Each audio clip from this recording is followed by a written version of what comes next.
You got this when? Metro Atlantans caught in sticky situations, from a backyard deck collapse to plumbing problems and even neighborhood disputes. Atlanta News' first consumer investigator, Better Call Harry, is exposing issues, finding solutions, and getting results for your family. Thanks for joining us. I'm Atlanta News' first consumer investigator, Better Call Harry. A Marietta car lot shuts down after Atlanta News First Investigates received complaints from customers who never got their tags or titles. We hear about this issue all the time, even though Georgia law requires dealers to file the paperwork within 30 days. Dealers miss the deadline, the temp tag expires, and it's a mess. You got this when? Today? Yesterday. Yesterday? In the mail. On the day that we aired our story? Yes. Willie Lowe, a City of Marietta sanitation worker, is an Atlanta News First success story. Following our investigation, the owner of Alliance Automotive Group FedExed his title and the paperwork Mr. Lowe needs to register his 2014 Hyundai Equus. This car is sweet. And it's beautiful. It's my baby. In early June, Lowe paid cash for the car, but says since then, it's been one delay after another. Kelly Kindle is a friend and a co-worker who contacted us for help. This should have come to you, this title, a long time ago. Right. Sure should have. 60 days ago. How do you feel about getting this now? I feel relief. I feel grateful. I feel stress-free. Paying cash for a car should be a simple transaction because there's no financing. But when we went to Alliance Automotive Group for answers, Dan Scher, one of the owners, closed the gate and shut us out. Are you the owner? We came back and tried speaking with the other owner, Mazar Gonzalez Ortiz, but Mr. Ortiz didn't respond. Not at first. We didn't get it until we learned they weren't supposed to be selling cars because in early July, the State Used Vehicle Dealers Board suspended their broker's license. I bought a car back in May of this year. Nick Jones and his mom, Nicole, drove an hour and a half from Jefferson, Georgia. And you were staking this out? Yes, my mother and I are staking it out. Waiting for him to tell you where your title is? Yes, sir. Nick paid cash for his 2017 Honda Pilot, but like Mr. Lowe, he never got the title and his temporary tag expired. How do you feel about all this? We feel kind of betrayed. It's not fair. Frustrated. Very irritated, frustrated. That day, Alliance Automotive removed its business sign, and about a week later, all the cars were gone. Since then, we've heard from other Alliance Automotive customers who claim they never got their tags or titles. Mr. Scher wasn't fazed, emailing, "You are an idiot if you think we closed due to your investigation. Our lease is up, and after 9 years, I get to relax and enjoy. Continue bringing that hard-hitting news." But Mr. Ortiz, Mr. Scher's partner, chose an explanation over insults. Titles are in the process of being handled. Thank you for reaching out. Mr. Jones should have his title by the end of the week. It's great news for Mr. Jones, and Mr. Lowe doesn't have to worry anymore about being pulled over for an expired temporary tag. This Marietta sanitation worker legally owns the cleanest car in town. I just want to say congratulations. Thank you so much, Harry. You know what? You're a lifesaver. I'm glad you got this. I won't trade you for a can of paint. Here's the takeaway. Before you sign the paperwork, find out who holds the title, but even before that, go online and look for a pattern of complaints. If a dealer or a broker is not processing the paperwork within 30 days, you'll see a pattern. A Gwinnett County car brokerage now under investigation after an Atlanta News First investigation found the mileage on cars the business was trying to sell online didn't add up. Have you ever thought about like automotive, being an automotive technician? Chris Epps is a man of many talents. His full-time job is a barber and the owner of the Regal Barber Shop in Norcross. What school do you go to around here? Are you a student? Watch your step. His other full-time job is a few blocks away. Epps owns Efficient Auto Brokers LLC. He is licensed, has good reviews, and sells about 4 cars a month. So this is your office. This is actually the office where I do the tedious paperwork. It's tiny, but it works. He says to assure customers that he is legitimate, he keeps his licensing and insurance on display. Secretary of State, business occupational tax, state tax, and this is my dealer's license. And then he took us on a tour of the building. You gotta see this. It is zoned for dozens of auto brokers' offices just like his. But a few months ago, Epps says he started getting random calls from people who were complaining about one broker in particular, DD Auto Brokers, now under investigation by Gwinnett County Police for some of its listings on Facebook Marketplace. I've been getting phone calls about missing titles, where's my paperwork, on vehicles that I hadn't sold. And he noticed something else, a group of people he'd never seen before. I would also come up and see maybe a repair going on, that's a no-no. Atlanta News First spent 2 weeks watching the workers move the cars around. They took pictures and stored the cars in other business parking lots, which the city doesn't allow. Our investigation began after a mother and daughter contacted us about this Honda Ridgeline. DD Auto Brokers listed it on Marketplace with 154,000 miles. You loved the car. I did. And you were like, I'm buying this car. Yeah. Shadeja Johnson and her mom Latrice bought the car, and yes, they admit they should have checked the Carfax. Days later, when a mechanic pulled it, the two discovered a 132,000-mile discrepancy. So I'm nudging my mom. I'm like, do you see when they said they did the emissions test? Yep. The last reported emissions report shows over 285,000 miles. Dee Dee's owner, Dennis S. Lewis, gave them a refund and then had one of his workers relisted on Marketplace with 154,000 miles.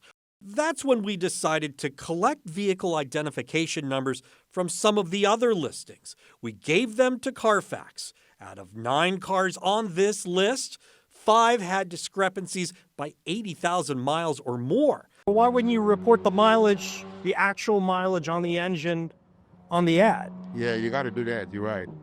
Even Mr. Lewis seemed to believe that something was wrong. He said he would tell the people who list the cars for him to make the corrections. But usually when a customer come out, you have to explain to them that the mileage is not right. You got to explain it to them. But what they need to do, they need to post it online and says the mileage. I understand where you're coming from. About that time, the cars were removed from the Peachtree Corners office. It was a relief to neighboring business owners who were tired of seeing cars parked on their property. It was a normal amount of activity one day, and literally overnight, everything was gone. Epps looks out at an empty parking lot and says this is how it's supposed to be. I know people are concerned with any vehicle that they may purchase from anyone in this building at this point. I understand that. I would be too. I just wanted to separate myself from that bunch. He is happy the cars are gone and is going back to his job. Both of them. Wanted to thank you for what you did as far as uncovering and answering some questions for me. Mr. Lewis has not been charged with a crime, and it appears that he's moved to an office on Covington Highway near Decatur. A former college football star who started a landscaping business in his teens is accused of taking thousands of dollars from Metro Atlanta homeowners. They paid for pine straw and never got it. Multiple police reports now show just how many people say they lost money. I needed about 150 bales. You can see I've got a big backyard here with a lot of trees. You can add Rob Rainey to the list of Grant Firking customers who alleged they paid the 26-year-old landscaper up to $2,000 for pine straw and mulch deliveries. He seemed like a nice guy, came from a nice family. Since our Atlanta News First investigation began, we've identified 10 police reports throughout Milton, Sandy Springs, Johns Creek, Cobb, and Gwinnett County. The reports refer to more than 24 customers who say they use payment apps to send the landscaper money in advance. How many close games have we been a part of. Frerking popped up on our radar a few weeks ago. Smoking the cigar. My It's third, been my a third. That's him in 2022 when he was a star walk-on for the Tennessee Vols. I'm so excited for the rest of the season. But his success goes back to his teens. At age 15, the Alpharetta native started a successful pine straw and mulch company called Metro Straw. He sold the business while he was in college, but late last year, he started advertising online and contacting his old Metro Straw customers. Rob Rainey is one of them. Oh, I'm really mad. Metro Straw's current owner is not happy. He's received so many angry calls that he put a message on his website saying the two are not associated in any way. Got your order placed with my vendor this afternoon. Rainey showed us the text conversation that follows a pattern in police reports. Frerking asks for a deposit, followed by a discount if they pay the balance. In January, Rob zelled him $640. So he didn't get you once, he kind of got you twice. He did. He got me twice. Yeah, I felt like an idiot. And there's a pattern in the police reports, the excuses. We have you on for Friday install. We plan to be there either this afternoon or tomorrow. And good morning, my driver is currently out sick. He sounds very honest and earnest. He's run and built a company that does this before. Thomas Debates filed a $600 theft report with Cobb County Police.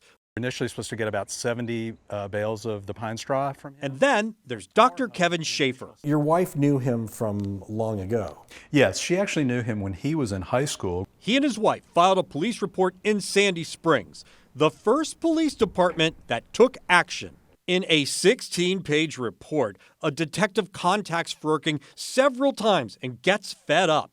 You'd better figure this out and get her paid. I will take a warrant for your arrest if I have to.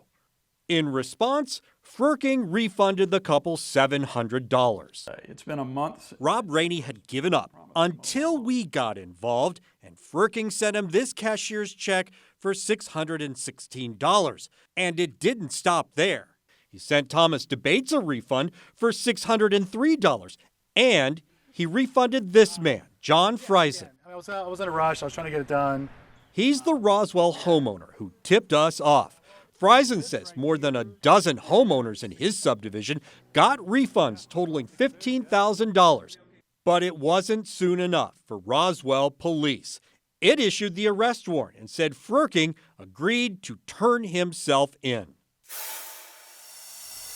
A Brookhaven couple's backyard deck plunges to the ground with two people on it. One of them broke their ankle. Days later, the insurance company terminates the policy and says it may not pay. That's why the couple contacted Atlanta News First Investigates. When Nancy and Steve Joffrey's backyard deck collapsed, the longtime Brookhaven homeowners were on their way to the Florida Panhandle.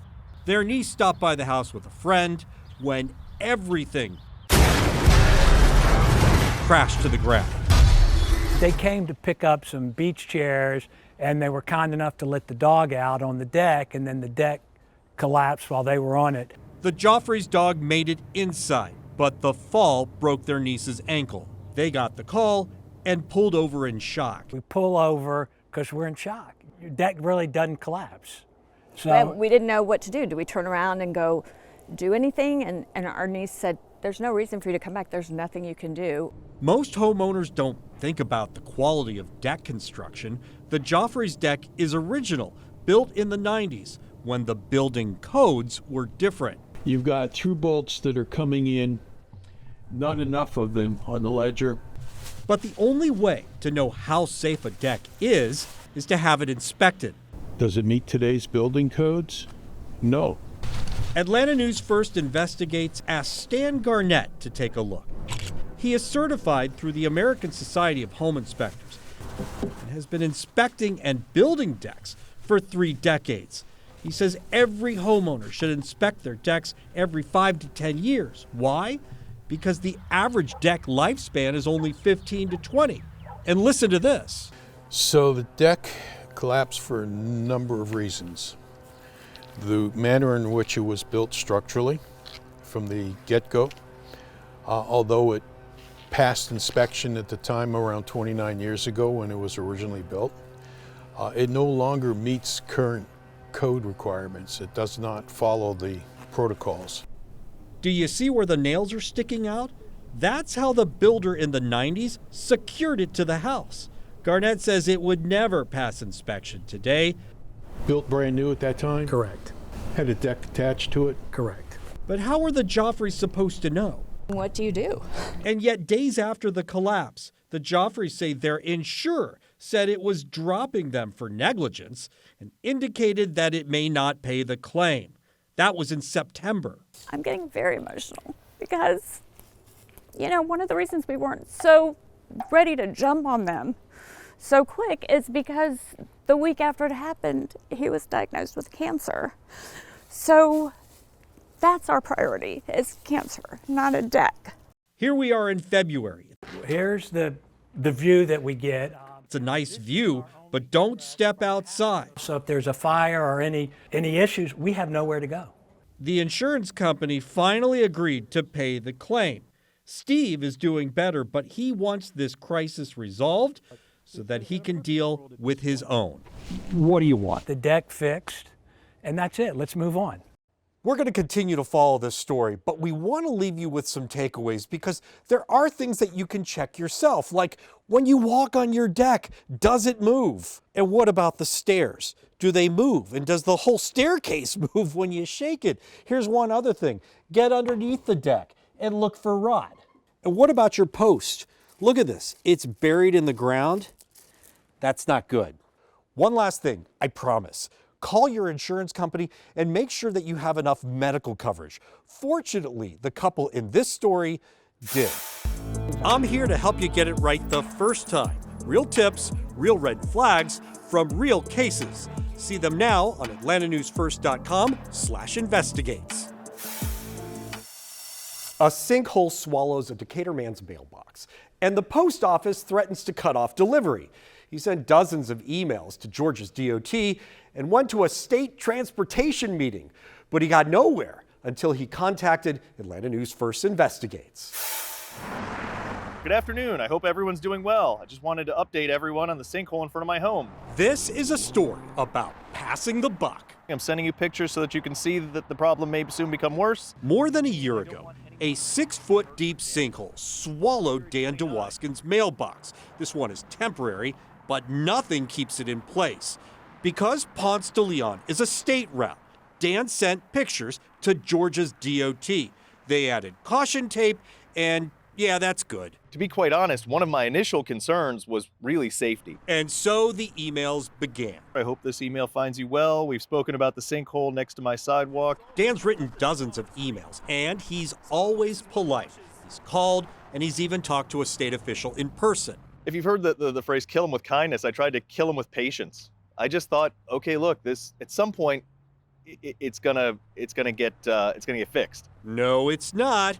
Debris from the rain filled some of the hole, but Dan says it goes under the sidewalk and maybe under Ponce. Another issue is responsibility. Yes, it's a state route, but the right-of-way belongs to DeKalb County, or does it? And those emails went back and forth with finger pointing, and so I just included everyone. His temporary solution is not going well. This is also the second mailbox. It was, He made a mobile mailbox. It's duct tape and weighted. Much like you find at a retail store. But the post office issued a notice and threatened to suspend delivery because it's not installed properly. It was attached originally with just screws, but it gets hit. Dan's in a tough spot, and he's a lawyer. Why are you calling us? Because this isn't, Let's take a look at why this happened. See how the granite curb is falling in? Every time it rains, the water channels up against his driveway and underneath the sidewalk.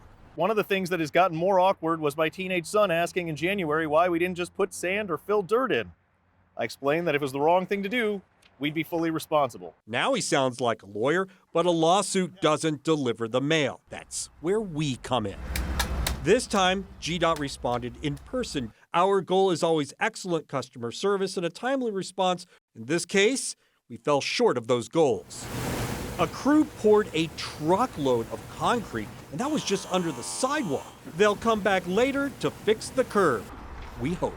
I'll tell you this, had I filed paperwork, had I done something, had I taken legal action, it would not have happened this fast. I can't be more grateful. You guys got it done. A Metro Atlanta car lover's plans to build his dream garage are cut short. He paid a concrete company more than $5,000 to pour the foundation. He says the company took his money without doing any work at all. We went to the owner's Marietta business address for answers and found an empty parking lot and a creek. It's just a very cool old car. My dad was really into old cars. And Javier Ochoa has a great excuse to build out his garage. Look at this. He scored a 1941 Ford Standard. Look at that engine and the original taillights. He's restoring it for its next bank heist. Clearly, I need to clean it up. A getaway car like this demands its own space. And this is it. Javier hired a concrete company to make space for a new garage and a weekend destination. And I'm going to build a little area for, my friends to hang out, talk cars. He says the guys who did this were great, and this would be the end of the story if Ochoa hired them to begin with, but he didn't. Ochoa says he's been trying for 6 months to get the original company he hired, Concrete Driveway CO, also known as Madewell Concrete, to refund his money. He gave them a $5,400 deposit, signed a detailed contract, and received nothing. So, unfortunately, after I sent them the money, the next day he came out and said, look, if we want to do this right, it's going to cost an extra $2,000. When he asked for more, Ochoa killed the deal. Concrete Driveway CO's manager sent this text confirming a refund is due. But months later, the company blocked his calls. How I found him was through a local book that's put in the mail to all the different homes. To be honest, I don't remember the guy's name, but I liked him. This is one of 2 reviews on its website, but you know what's not? A business address. Although Concrete Driveway CO claims to be the #1 contractor in Atlanta, with 7,000 satisfied customers. Oh yeah, and in Jacksonville, and Greenville, Charlotte, and Birmingham. Wow, these guys are big. They must have a local office. All right, so we looked up the business address, and it shows that it's somewhere between this building here and that building way over there, which means it's right there. The address is a creek. But Atlanta News First Investigates confirmed the owner, Kevin T. Johnston, is from Greenville, South Carolina. So this is Madewell Concrete's Instagram page. His other business, Madewell Concrete, has a track record of lawsuits with similar complaints from customers and subcontractors who say they weren't paid. As a last resort, Ochoa called an arbitration firm listed on the contract. He paid them $950. And what did they do for $950? Make a few phone calls. After we got involved, the mediation firm had a change of heart and issued a $950 refund. That's a start. I think it was well done. The foundation for Javier's 1941 Ford Standard awaits. But because of the lost deposit, the garage itself is on hold. Unless, he could use the car as an alternate source of income. It does look like a getaway car, right? A little bit past the gangster eras. There was a lot of rum running at the time, and it's possible. Takeaways. Don't trust reviews and check the Better Business Bureau for complaints. Ask the contractor for names and addresses of the last 3 customers where you can see their work. Trust broken between a Gwinnett County driver and a car dealership she's been going to for years. The woman dropped off her car for repairs, and someone stole it not once, but twice. 21404. This is the kind of investigation police officers tell their friends over a beer. The officer is investigating an abandoned car at the Yellow River Wildlife Sanctuary on Stone Mountain Highway. The staff thinks maybe it's stolen. We've had stolen cars dropped here before. Yeah. So the officer looks up the owner, Eula Archie, and he calls her. Hello? It was like unbelievable. Where did you leave it at?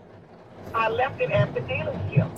A few days earlier, Eula brought her Toyota RAV4 to Stone Mountain Toyota because the battery kept draining, and this is the video surveillance of the man who stole it. The dealership staff had no idea until they pulled the video. Somebody's in the shop.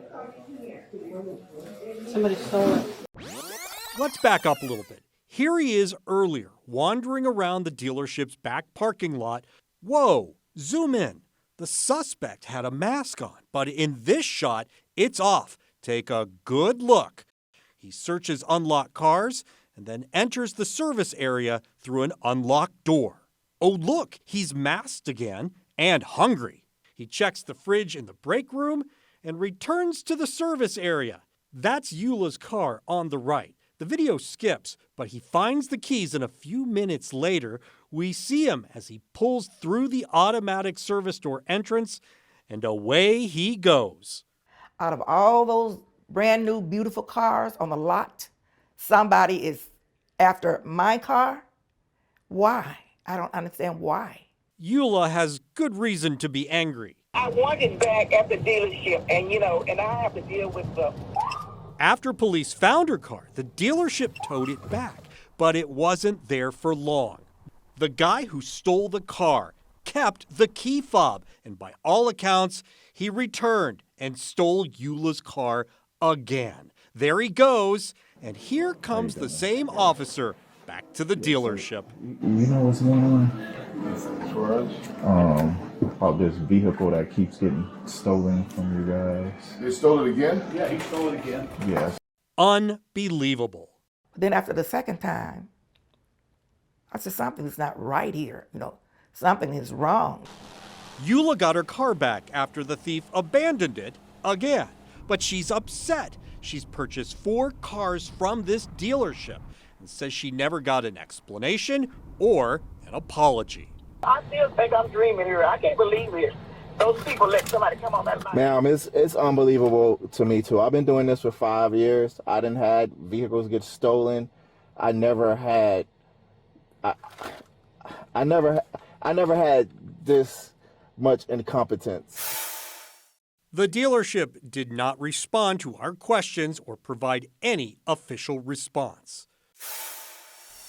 A homeowner says a contractor for AT&T damaged her driveway. When it dug under it, it hit a gas line. After Atlanta News first got involved, AT&T paid for the repairs. It is a classic case of get off my lawn. Private property. Clearly says it. Private property. Here's the thing about Regina Stansberry. She's direct. Private property. And if you'd like to have a chat, have a seat. Is it true? Do you need to sit down when you have a conversation with Regina? You absolutely do. Just don't mess with her lawn. Private property, people. This is video from July 2023, and Regina is upset with an AT&T crew who are trying to install a new fiber optic line for her next-door neighbor, Maria Stringfellow. I just wanted a piece of internet. Was that too much to ask for? Maria's internet request started a feud, a classic case of... Get off my lawn! Here's what happened.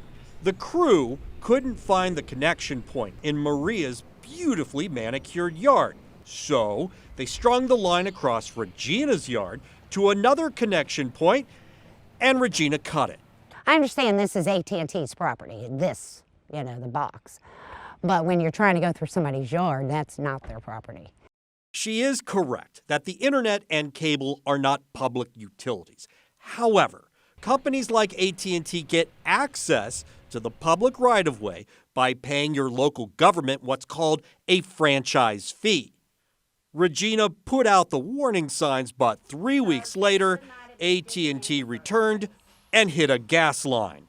And then the gas is leaking, and they ain't digging in my yard. We both screamed at each other, and she called me beep, beep, beep, beep, beep. Atlanta Gas Light made the repair and temporarily filled it with asphalt, but that was 2023. She says AT&T needs to fix it, and after we contacted the company, it agreed, writing, "Our third-party insurer has reached out to the homeowner and is reevaluating her claim." That's great, but back to the grudge, because No, I'm not used to this. how could anyone stay mad at Maria? I'm 5 foot. You're 5 feet? Mm-hmm. I'm 5'9" when I stand on my wallet. Are you crying? It took a while, but the two are talking, and Maria got what she asked for, the internet. I really feel like there needs to be a handshake here. Maybe, come on, handshake in between, right? Absolutely. Good handshake? Yeah. Right? We're friends again? Give me a hug, baby. You know I love you. Love you. Watch my shears. Watch your shears. Yeah, babe. It was a spiritual moment. Right, Regina? Get off of my lawn. AT&T paid Regina thousands of dollars for the driveway repair, but told Atlanta News First Investigates they abide by the rules governing construction and rights of way. You can read their full statement right now on AtlantaNewsFirst.com. A Southwest Atlanta man who damaged his bike on a sunken manhole cover is angry with the city of Atlanta and the state's Department of Transportation. The city denied his damage claim, so he contacted Atlanta News First Investigates. Every time Steve Williams rides his bike on this newly paved section of Ralph David Abernathy Boulevard in Southwest Atlanta, he keeps a careful eye on the pavement. Go too far to the right, and he could drop into a sunken sewer drain. But here's what got him. About a year ago, a sunken manhole cover at the intersection of Ralph David Abernathy and Lawton Street. And when you hit the manhole cover, what happened? So, big bounce, didn't fall off, a couple things fell in my bag, but I dented the rim of my bike. The sunken cover is a hazard to bicyclists, and drivers hate it. Williams filed a damage claim with the city of Atlanta for $227, but the city denied it with no explanation. When you got that denial letter, what'd you think? Well, I thought about you. Ralph David Abernathy is in the city of Atlanta, but it's a state route and part of a larger ongoing city project to revitalize the area. Steve prompted us to find out who's responsible for what during these paving projects. So we pulled the state contract to resurface this 1.3 mile stretch of RDA Boulevard from Joseph Lowry heading west. It was a $1.7 million project paid for with funding from the federal government, the state, and the city of Atlanta. Paving is expensive.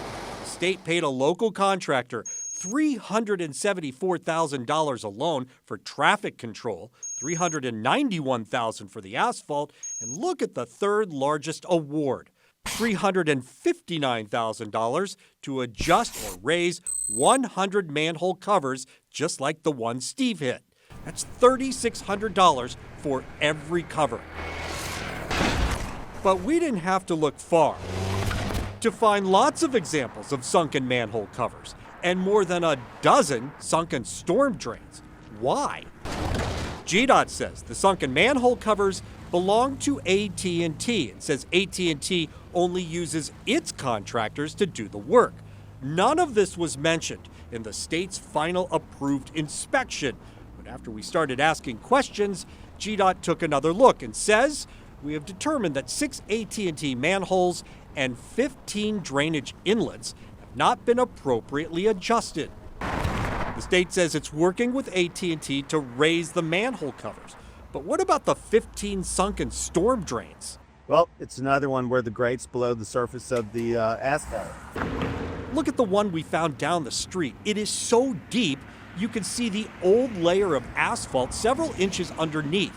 And someone painted the entire drain yellow. We don't know if it was intended as a warning, but Google Map images show the paint wasn't there before. Atlanta News First Investigates is getting results and answers. We know most of the storm drains belong to the city of Atlanta.